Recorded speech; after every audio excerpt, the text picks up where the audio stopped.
This is one of a series of short videos on Drumbridges roundabout. This covers the road ahead from Liverton to Chudleigh, which is the second exit.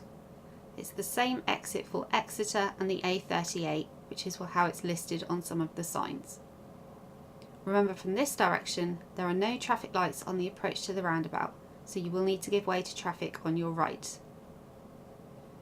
Looking ahead, there's a sign on the left which tells us it's the second exit, and the road markings will tell you to use the left-hand lane for Exeter.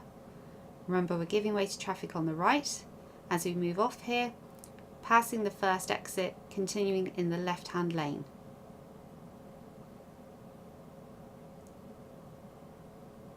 As we move off at these lights, we need to be aware of what's going on around us, so a good mirror check is helpful.